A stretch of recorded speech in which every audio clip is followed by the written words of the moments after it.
আমি আবার একটা ভিডিও নিয়ে এসেছি এগ পরোটা করব। তার জন্য পেঁয়াজ কুচি, লঙ্কা কুচি, টমেটো কুচি, আলু সেদ্ধ করে নিয়েছিলাম, কেটে নিয়েছি ছোটো ছোটো করে, 4টে ডিম, আদা রসুনের পেস্ট নিয়েছিলাম। কড়াইতে তেল দিয়ে পেঁয়াজ কুচি, লঙ্কা কুচি, টমেটো কুচি এগুলো দিয়ে ভালো করে ভেজে নিয়েছিলাম। নিয়ে আদা রসুনের পেস্টটা দিয়ে দিয়েছিলাম। তারপর কাশ্মীরি লঙ্কার গুঁড়ো, লবণ, হলুদ দিয়ে ভালো করে নেড়ে চেড়ে ভেজে নিয়ে তার মধ্যে 4টে ডিম ফাটিয়ে ওর মধ্যে দিয়ে দিলাম। দিয়ে ধনের গুঁড়ো, জিরের গুঁড়োও দিয়েছিলাম। দিয়ে ভালো করে নেড়ে চেড়ে সেদ্ধ আলুটাকে ভেঙে নিয়েছিলাম। নিয়ে টমেটো সস, সয়া সস দিয়ে ওটাকে ভালো করে নেড়ে চেড়ে আমার ডিমের পুরটা রেডি হয়ে গেল।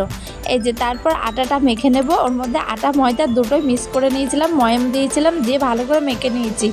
মেখে নিয়ে লেচি কেটে নিয়েছিলাম, নিয়ে গোল করে বেলে নিয়েছিলাম। বেলে এক সাইডে ডিমের পুরটাকে দিয়ে তারপর উল্টে দিয়ে ভালো করে বসিয়ে দিয়েছিলাম যাতে পুরটা না বেরিয়ে যায়। তারপর চাটুর পর দিয়ে একটু তেল দিয়ে ভালো করে ভেজে নিয়েছিলাম, এপিট ওপিট ভেজে নিয়ে এই যে রেডি হয়ে গেছে এগ পরোটা। সত্যি খেতে এত সুন্দর।